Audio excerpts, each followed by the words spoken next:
Just Imagine, a podcast series by Imagine Theatre. Yes, hello again and welcome to episode 119 of this podcast series from Imagine Theatre. And this time I've been joined by a Scottish actress, comedian and pantomime legend, Elaine C. Smith. For more information, go to their website at www.imaginetheatre.co.uk. Now, in the last episode, I was joined by Simon Sladen and David Ashley to take a look at another pantomime title, and this time we discussed the age-old favourite Aladdin.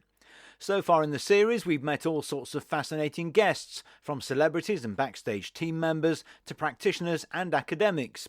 We've discussed specific panto characters and titles, talked about how pantomime is produced, its history and its future. There is an index to all of the 100 plus episodes so far, and you can check them out where you normally get your podcasts. And while you're there, don't forget to subscribe to the series so you don't miss out in the future. So this time I'm delighted to say I've been joined by the actress and comedian who is best known perhaps for roles in the sitcom City Lights, Rab C, Nesbitt, her BAFTA Scotland award-winning performance you may remember in Two Doors Down. She's appeared in countless other films, stage and TV dramas, as well as co-writing and starring in I Dreamed the Dream, a stage production about the life and career of Scottish singer Susan Boyle. And as well as all that, she is an absolute pantomime legend. After many seasons in Glasgow and Aberdeen, and earlier this year, you may remember, she picked up the Outstanding Achievement Award at the UK Pantomime Association Awards. Elaine C. Smith, how are you? I'm very well. I really liked that introduction. It made me sound really quite good. To give you your full name, many people might not know this. It's Elaine Constance Smith, isn't it? Yes, it is. I'm sure there have been other expletives put in there over the years by certain people. But yeah, my mother had delusions of grandeur, and it was actually to do with her brother was training to be a doctor. And he went out with a woman in the West End of Glasgow from a very posh family called Elaine Constance Blake. Ah. And my mum thought that was the most amazing name and thought, if I ever have a daughter, I'm going to call her Elaine Constance. Sadly, she married my dad, Jimmy Smith. So it didn't have the same ring to it as Elaine Constance Blake. But it wasn't intentional when I joined Equity that I would use the initial. I suppose I'd always had delusions of grandeur when I was a teenager and signed my initial and all of that in my name. If I was signing for my pay at Courtesy Shoes Shop on a Saturday, when I was a Saturday girl. But when I came into Equity, at that point there was someone called Elaine Smith. I think she was a stage manager or stage crew or whatever, and my second choice was to use Elaine C. But my big claim to fame is that Neighbours was at the height of its fame at that time on TV, and the woman who played Daphne was a woman called Elaine Smith. So when she came to, I think she came to do panto in the UK, and she had to become Elaine D. Smith. So, which I thought was great. Anyway, very long explanation as to why I've got Constance, or I use my initial. Now, you are an incredibly busy woman, and just to give an example, this week I think you broke an indoor world record for bowls, and earlier in the year you picked up Freedom of Glasgow, so never a dull moment. Never a dull moment, yeah. The Freedom of the City was just before the Panto Awards, and I was completely bowled over by that, you know, and over the years, I'm not someone who's sought out, you know, honours or any of that. It's not me. I wouldn't be interested in that. But when they approached me about the Freedom of the City, I burst into tears when I read the letter, because I couldn't believe the honour. And then when I looked at the 850th anniversary of Glasgow being a city, and I was the 5th woman ever to have been given the award. And there hadn't been another woman since 1969. I mean, when you looked at that, and initially I thought it was going to be into the Lord Provost's office and a handshake and a photograph and thank you very much and a cup of tea. And then they went, oh, no. And there was this huge event in the City Chambers, which is apparently got more marble in it than the Vatican. So it's so grand and beautiful, for a dinner for like 300 of my closest friends. Just things like that, you know, I never expected in my life. As a young drama student, I used to walk past the City Chambers and didn't even know what it was really. And there I was at the ripe old age of 66, as I was then. And then followed by the outstanding achievement in pantomime, and both those awards have meant more to me than anything. Mm-hmm. Sadly, I didn't become a prize bowler the other day. If you'd seen my bowls, you would have known I wouldn't even have got a sort of recall. I wouldn't have been on the bench. I was so rubbish at it, but it was a fantastic event for the Commonwealth Games, and that was one of the reasons I wanted to go. My mum loved bowling. Another dear friend, Margaret, sadly no longer with us, she loved bowling as well. So I did it for them, and was prepared to make quite a fool of myself, which I did on the day. I have to ask you as well, have you been tempted at all to graze any cattle on Glasgow Green? I was doing that this morning before I came on. I'm taking my sheep over the Kingston Bridge in Glasgow. People keep saying, what do you get? You know, I hoped I'd get the keys for every pub in Glasgow, but I didn't, sadly. It's just an ancient thing that obviously the honour was given to landowners or people who were seen as of note and contributing wealth to the city. And of course, in those days, being allowed to graze your cattle in Glasgow Green would have been quite an honour. You know, you could do good grass there, you know. But it's mainly about the honour of it being bestowed on you and your name being on that sort of roll call, I suppose. But it doesn't give me special privileges, sadly, wandering around the Argyle Street. And that's a shame. That's a real shame. I know. I want to just ask you a little bit about your childhood, because I wonder if you remember your first experience of panto, going to see it. Well, here's a very interesting thing. I never saw a pantomime until I was in one. I was brought up actually outside Glasgow in a mining village just about 12, 13 miles away. And theatre was not something... My mum liked theatre. I remember her going on trips with the Women's Guild, or, you know, the equivalent of the WI, really. And they went to see the musical Hair. And I remember being in the Girl Guides, and I was taken to see a variety show in the King's Theatre that had the Alexander Brothers, who did panto and were a real big variety act. The Alexander Brothers show. I had no real idea what it was. We were way up in the gods in our Girl Guide uniforms. But I was completely mesmerised by the sketches and the songs. And more than anything, the Alexander Brothers had a huge hit with a song called Nobody's Child. And the entire theatre singing that song. I mean, I kept looking around thinking, how does everybody know this? But we had some fantastic actors who were panto performers like Johnny Grieve and Walter Carr. And they were great variety stars and television stars. They were in a show called Parahandy, which was huge on Scottish television. But one of the great, and quite a straight actor but very funny, was a man called Roddy McMillan. And he came, they had a set, and during the show, in between songs, they would come out and do little sketches. And he did a drunk man coming home and trying to get into the house. And the laughter in the theatre, and you know that he was brilliant at it, that stuck with me really. That was really my first experience in a theatre. But I'd never seen Ricky Fulton or Jack Mulroy or any of those people in pantomime at all. I went to drama school at the age of 17, and they did a pantomime at Christmas. And I remember, and Phyllis Logan was in it, and various other, Karen Mann, lots of really, really good actors, but doing panto. And I didn't really understand the form or what it meant. I just knew that people loved it and all of that. So it wasn't a sort of burning ambition of mine to think I would be in panto. I never thought in a heartbeat I would ever be there, you know. And the first panto I did, I was in it. But I had been with a company called 784 Theatre and Wildcat Theatre Company.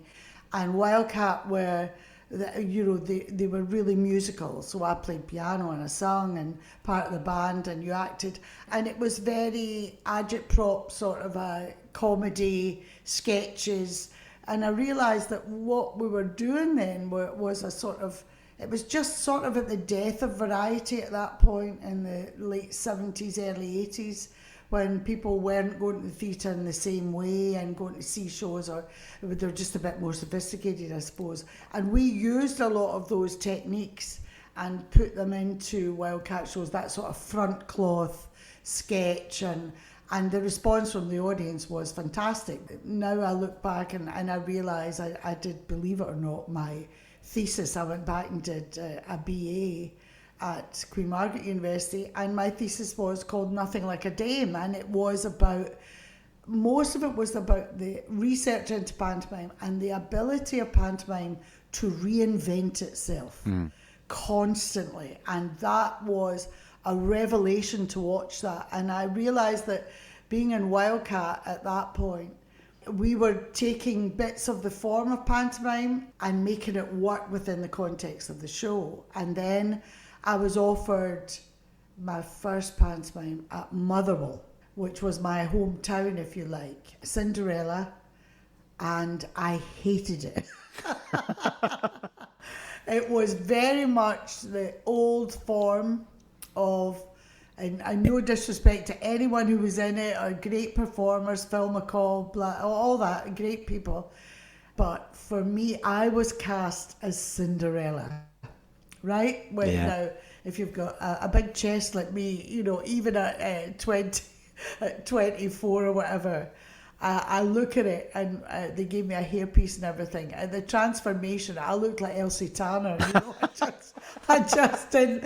And so I felt completely constrained, and it was still very much, principal boy played by a woman and dame played by the comic of the day, and all of that.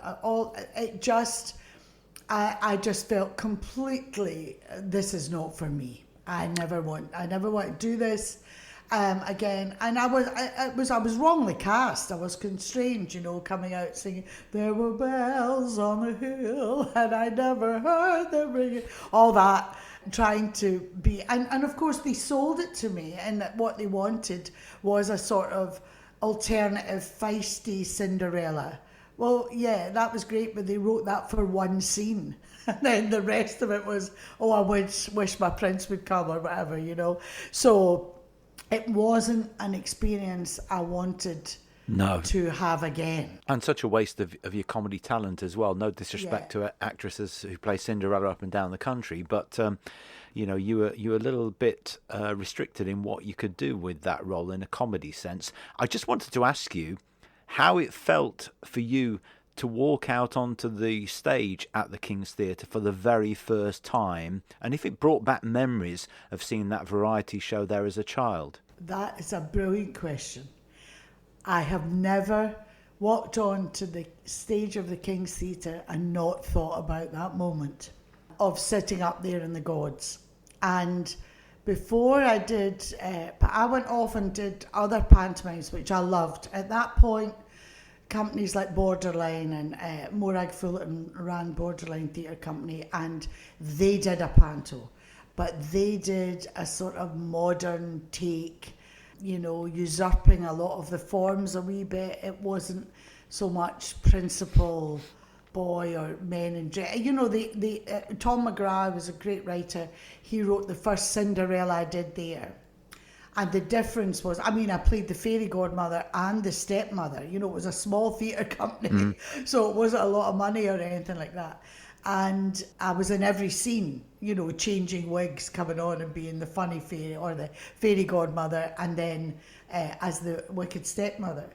But then Alex Norton, who people will know not only from the years as he was in Taggart, played Taggart, but he plays Eric in Two Doors Down, is one of my bestest pals.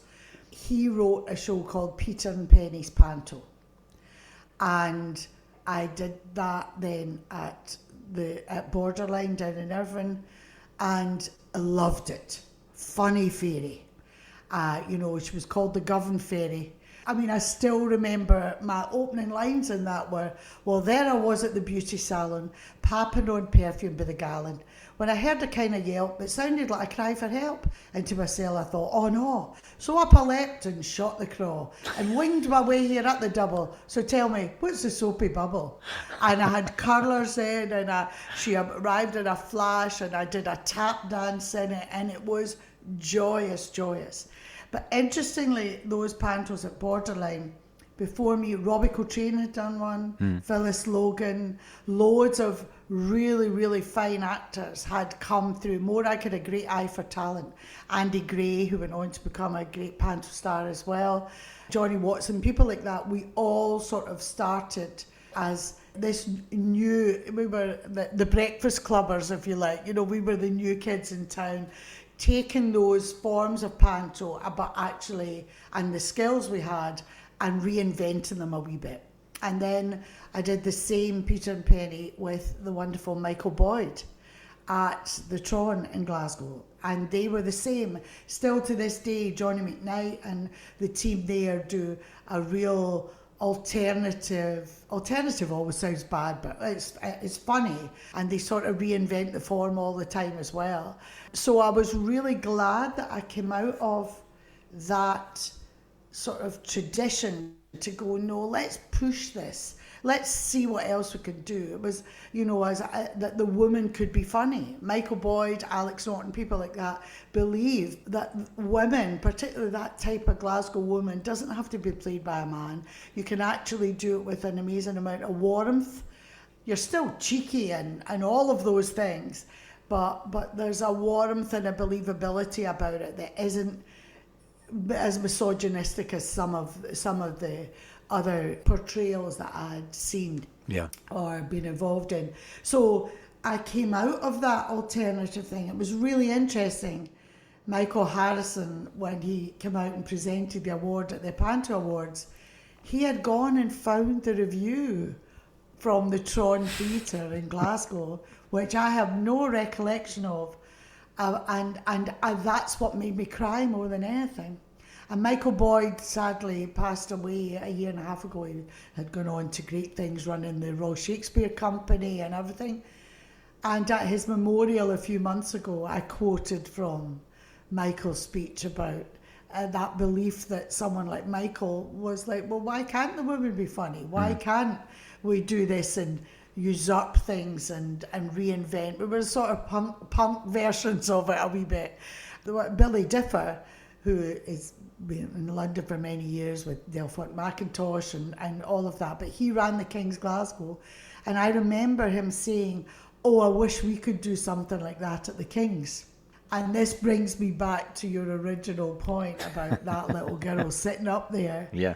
Now when I walk out, I remember that what I'm taking with me is that little girl and going, look, have a look at this. And that the fairy stroke dame stroke whatever it is I've become directly relates back to all of those challenges and all of those differences that I've encountered, and barriers at times as well over the years.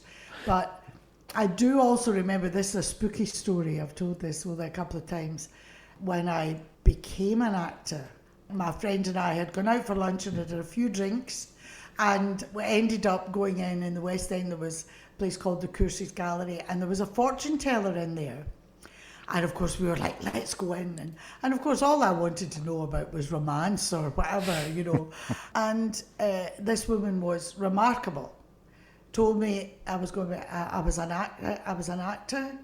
She said, but you've not been doing this long. She said, you're an actor, but you're surrounded by desks. Of course, I had been a drama teacher in a high school for 3 years before I came in the business. I didn't say anything to her. And then she went on and told me loads and loads of things about my life, which have subsequently come true. But I was at the King's Theatre seeing Billy Cornley with my mum.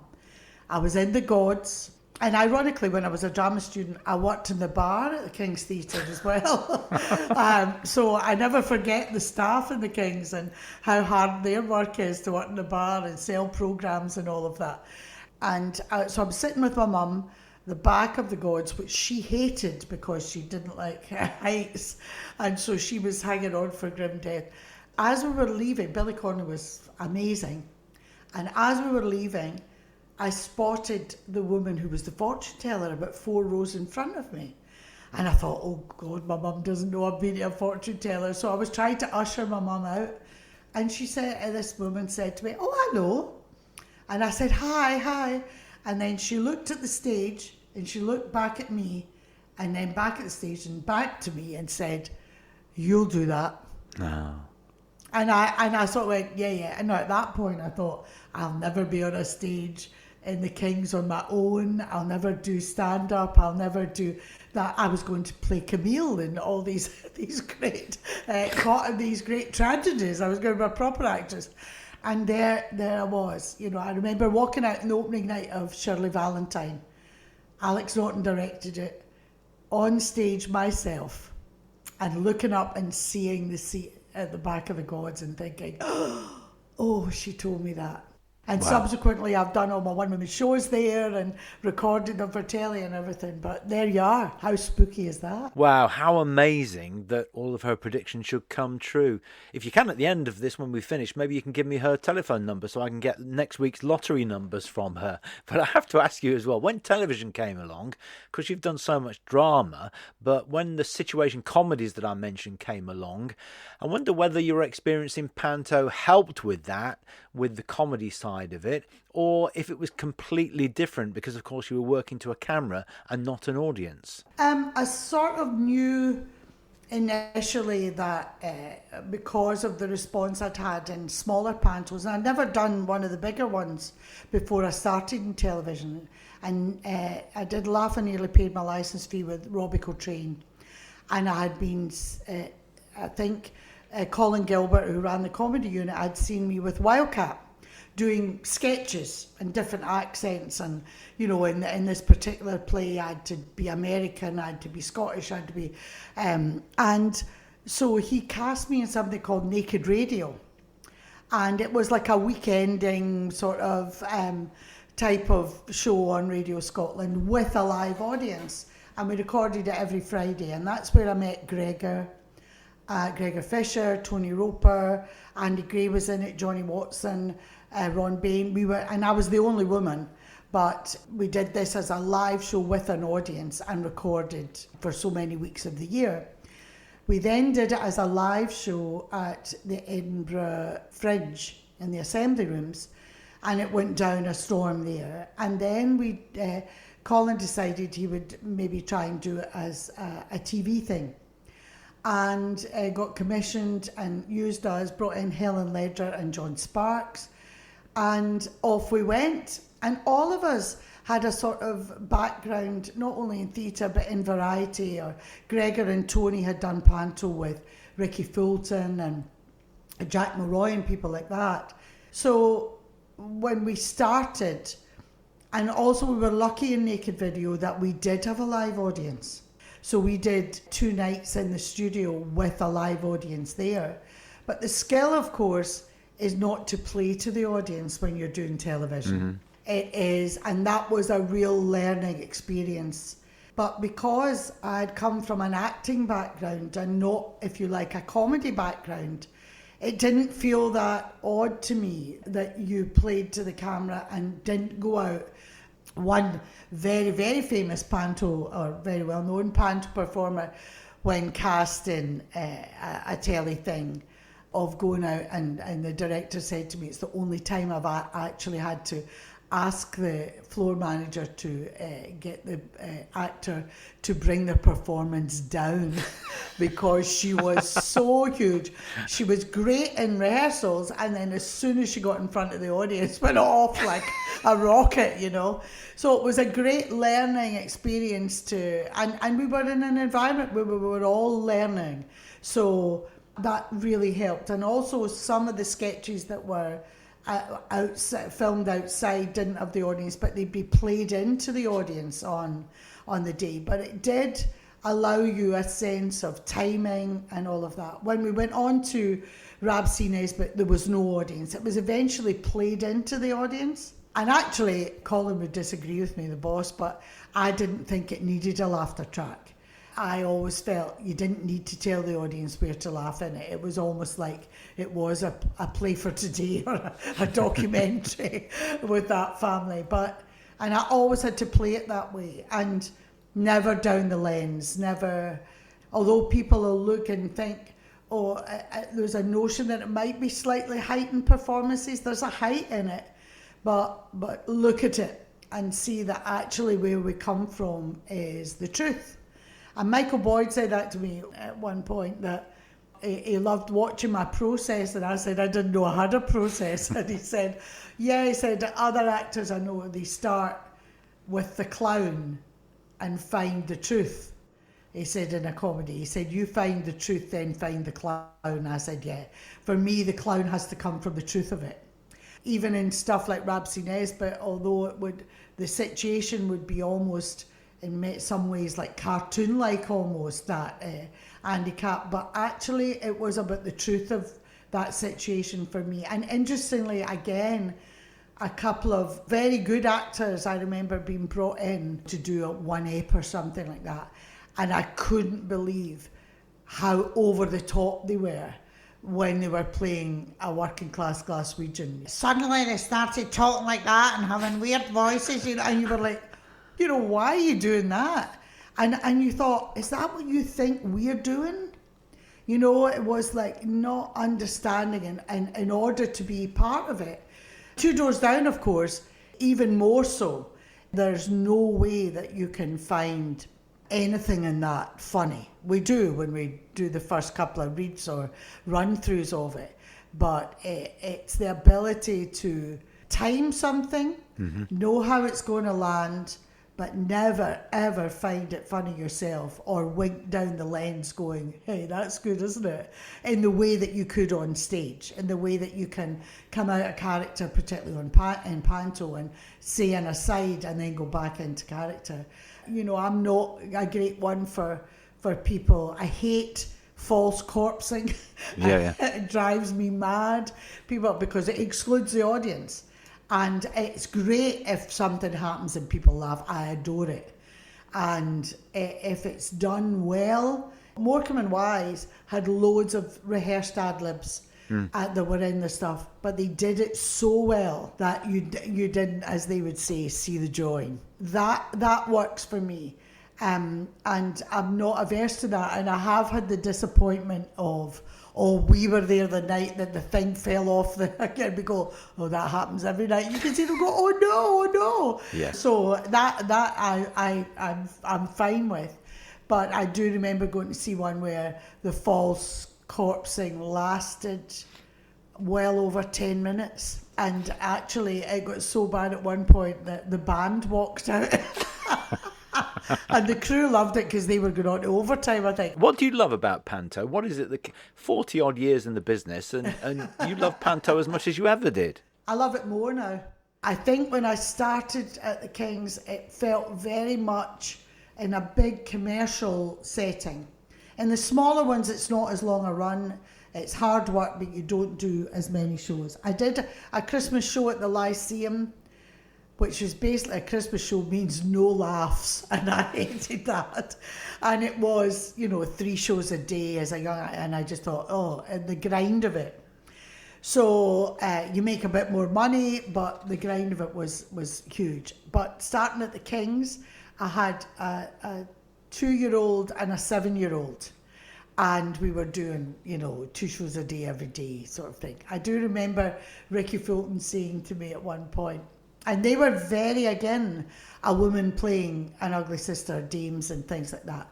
And but to be fair to him and Jimmy Logan, they both got in touch with me after they saw it and said, I was wrong. It works. And for me, it's not about whether you're a man or a woman. It's about whether it's the type of performer you are.